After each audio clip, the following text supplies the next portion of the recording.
خب مثلا شما یا وب سرویس میخوایم بنویسیم یا چی بکنیم. بچه ببخشید. بله سلام، ممنون، مرسی. خوب هستید شما؟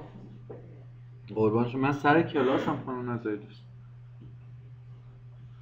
خب بعید میدونم. شما اجازه بدید من کلاسم که تموم شد نزدیک ساعت 9 اینا با من تماس بگید، من باتون صحبت کنم. قربان شما، خود نگهدار. قسمت بعدی درس حسنی 2.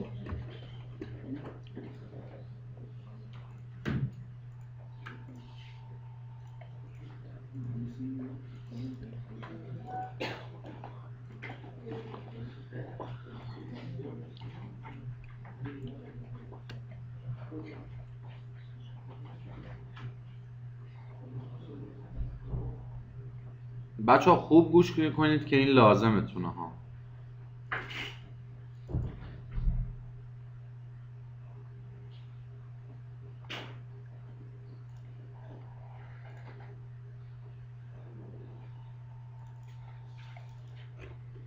میخوایم منو بسازیم بچه ها. میخوایم منو. خانم از من پرسید منوها رو چجوری درست میکنن. همینو بردارم دیگه، کدم نزدیم توی حسنی پیست. این گل از نوع جی فریمه. این چیه؟ این چیه؟ اینا رو بلد نیستیم.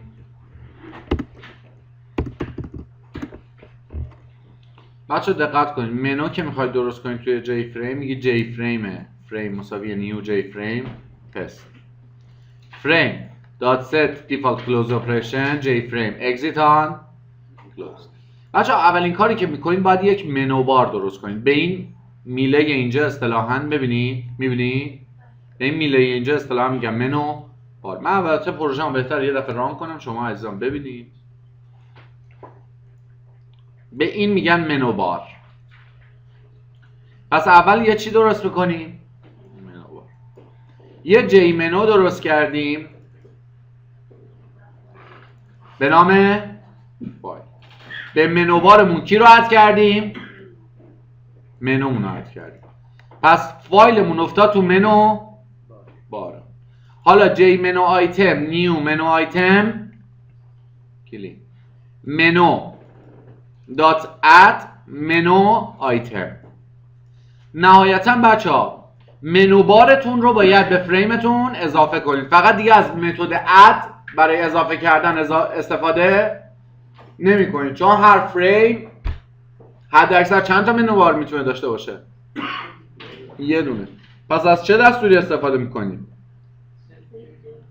set j منو بار و منو بارتون رو بهش میدید.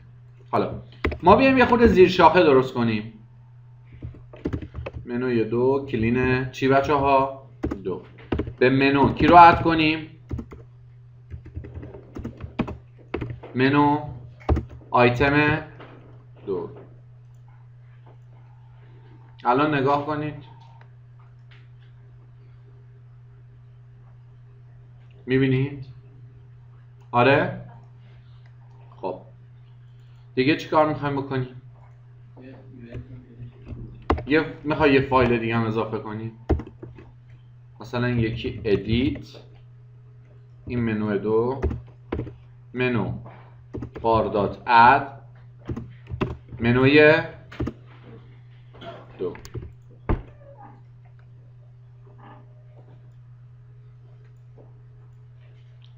اینه ادیت مون زیر مجموعش دیگه چیزی نذاشت. خب ایونت میخوایم بنویسیم. روی این کلین 2 بنویسم واسه ایونت رو. آره؟ خیلی سخته. منو آیتم 1 دات اد نیو اکشن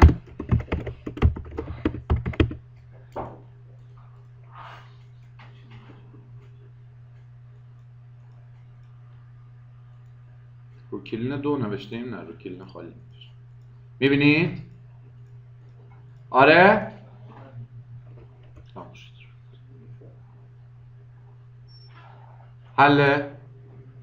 حله بچه برای باز کردن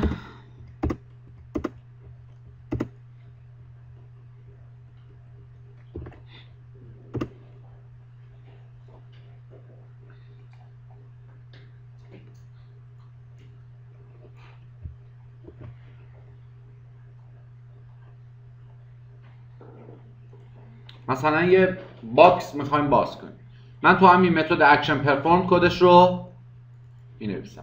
کانتنت میشود کانتنت، تایتل میشود تایتل، یه 2 نقطه دی هم میزنیم. حالا ببین بچه زمانی که من روی کلیک میکنم چه اتفاقی میفته؟ تایتل 2 نقطه تی نه کانتنت، دیدید؟ این واسه این حالت.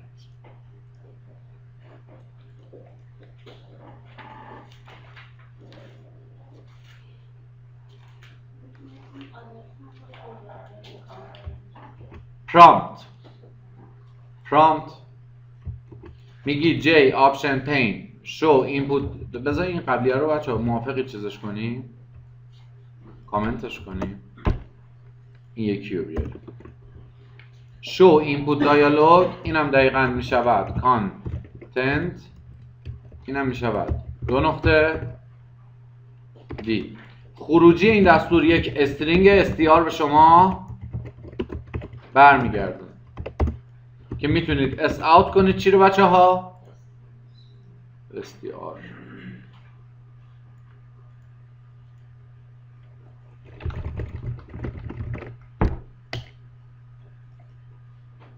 حله